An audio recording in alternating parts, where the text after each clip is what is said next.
They slammed him to the ground like a criminal, handcuffed him as a threat, humiliated him in front of strangers. Then his military ID fell, and the cops' faces dropped. This wasn't just another arrest. This was a betrayal. A black soldier, fresh off deployment, was treated like a suspect for the crime of filling his tank. But what happened next? The internet exploded. The officers panicked. And one man turned his shame into a war cry. This is the story they didn't want you to see. Asterisk, asterisk. Would you stay silent after this? The fluorescent lights of the gas station hummed overhead as Marcus Johnson, a decorated Army sergeant, pumped gas into his car. He was still in his civilian clothes, just hours off base after a 12-month deployment. His mind was on his family, his wife waiting at home, his little girl who'd grown so much while he was away. Then the sirens blared. 2 police. Cars screeched into the lot, officers jumping out with hands on their holsters. "Get on the ground now," one shouted. Marcus froze. "What's going on, officer?" "We got a call about a stolen vehicle matching this description," the cop snapped. "On your knees." Before Marcus could explain, they slammed him onto the pavement. Knee in his back, cold metal cuffs snapping around his wrists. His face pressed against the concrete as bystanders watched, some recording, some whispering. "This ain't me, man," Marcus said, voice strained. "I'm active duty." "Check my ID." Yeah, we'll check," the officer muttered, rifling through his wallet. Then a clatter. His military ID hit the ground. The air shifted. The officers hesitated. One picked it up, eyes scanning the rank, the service record. Sergeant Marcus Johnson, 82nd Airborne. Marcus, still cuffed, jaw tight, nodded. 2 tours, just got back. Silence. The cops exchanged glances. The crowd murmured. Then the click of the cuffs loosening. Sorry about that," the officer said, helping him up. "We had a report, had to check it out." Marcus rubbed his wrists, staring at them, not with anger, with pity. "You just assumed," he said quietly. "Because I'm black, because I was here. You didn't ask. You didn't look. You just took me down." The officers had no answer, but the crowd did. A woman stepped forward. "I saw the whole thing. That was wrong." Others nodded. Someone clapped. Then more. Marcus didn't smile. He picked up his ID, dusted off his clothes, and got in his car. But before he drove away, he looked at the officers one last time. "I fought for this country. But today, I wonder if it fights for me." The video went viral. The department launched an investigation, and Marcus? He didn't let it break him. He let it fuel him. Within months, he started a nonprofit, Check the ID, a campaign that trains police on unconscious bias, advocates for veterans, and pushes for body camera transparency.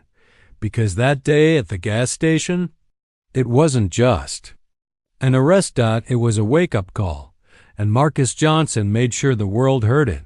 They tried to shame him. Instead, he started a movement. The video of Marcus Johnson's wrongful arrest spread like wildfire. Millions watched as the decorated soldier, a man who had risked his life for his country, was thrown to the ground in front of a gas station, treated like a criminal for nothing more than being black while filling his tank. But Marcus wasn't just another viral story. He was a storm waiting to happen. The police department issued a half-hearted apology, calling it a regrettable misunderstanding.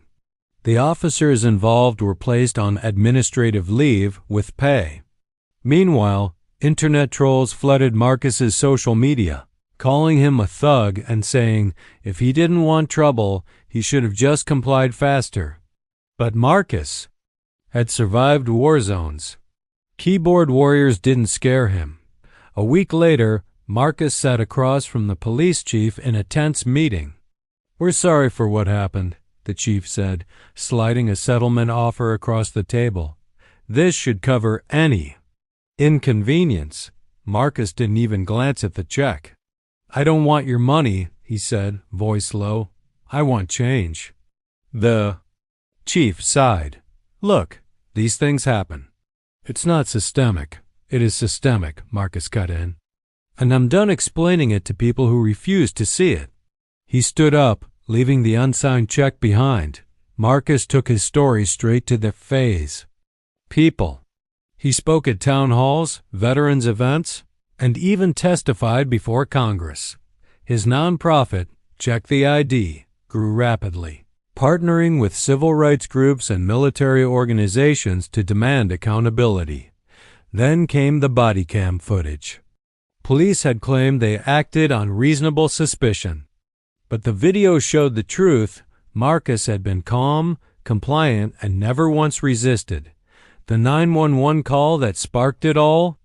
A suspicious black man description from a bystander who later admitted, I just thought he looked out of place. Public outrage exploded. Protests erupted outside the precinct. News outlets that had initially downplayed the story now demanded answers. 6 months later, the officers involved were fired. The department implemented mandatory bias training and veteran awareness programs. Marcus's nonprofit expanded to 5 states, working with lawmakers to draft the Service and Respect Act, a bill requiring police to verify military status before escalating force against veterans. But Marcus's biggest win?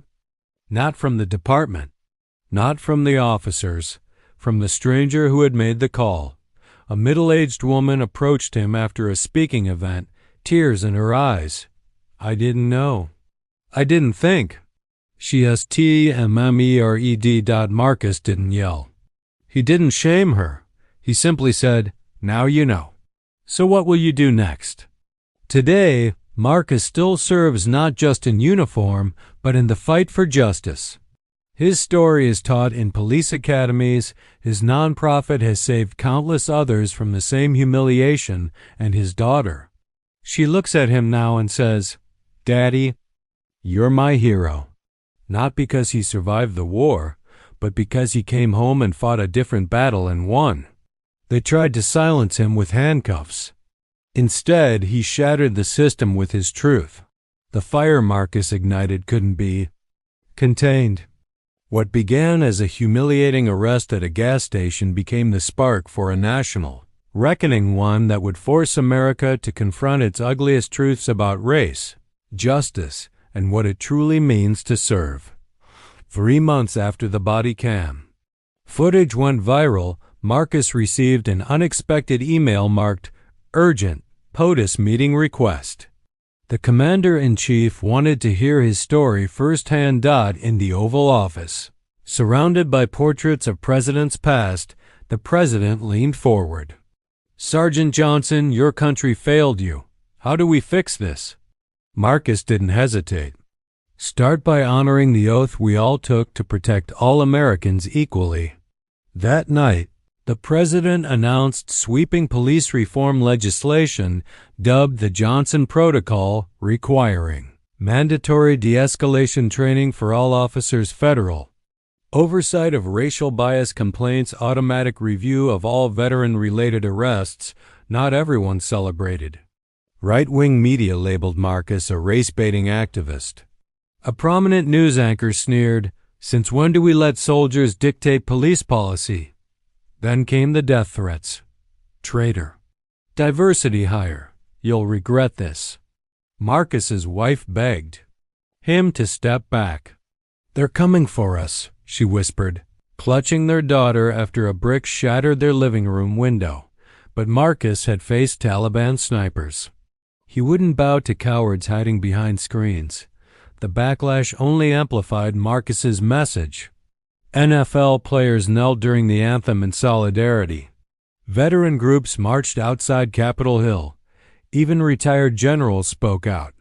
If we demand loyalty from soldiers, we owe them justice in return. Then the breaking point. A 19-year-old black Marine, home on leave, was shot dead during a traffic stop in Texas. The officer claimed he reached for his waistband. The victim's military ID was found still in his hand. America erupted. Marcus led 50,000 veterans, black, white, Latino, Asian, on a march for the fallen from Arlington Cemetery to the National Mall. They wore their uniforms, their medals, their pain dot at the Lincoln Memorial. Marcus took the mic, his voice raw. We bled for this flag. We buried friends for this country. And still some of us have to beg for the right to fill up our damn gas tanks in peace? The crowd roared. Legislators watching paled. History was being written. The most shocking moment came weeks later, when Officer Dan Harris, one of the cops who'd handcuffed Marcus, requested to meet. I was wrong, Harris admitted, voice shaking. I didn't see you as a person that day. Just a problem. Marcus studied him, then extended his hand. Now you see me. So what will you do with that?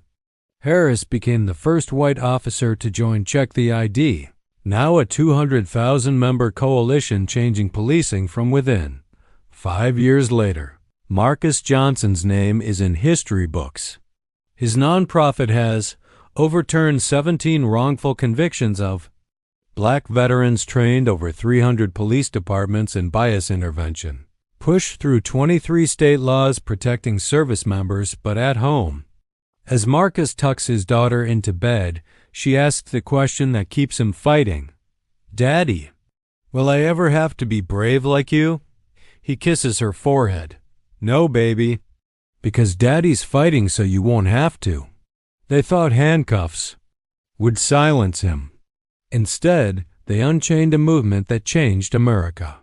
Years later, on a crisp autumn morning, Marcus Johnson stood at the edge of Arlington National Cemetery, watching as a new generation of soldiers saluted the tomb of the unknown soldier. His hair was flecked with gray now, his stride a little slower, but the fire in his eyes burned just as bright. Beside him, his daughter, now a confident young woman, adjusted her West Point cadet uniform. Ready, Dad? She asked, grinning. Marcus smiled. Lead the way, Lieutenant. As they walked among the headstones, Marcus paused at a freshly placed marker. Officer Dan Harris, 1985. 2034, who learned to see.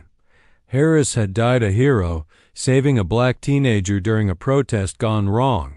His last words? Tell Marcus, we got one right. Marcus placed a stone on the grave, a soldier's tribute. Rest easy, brother.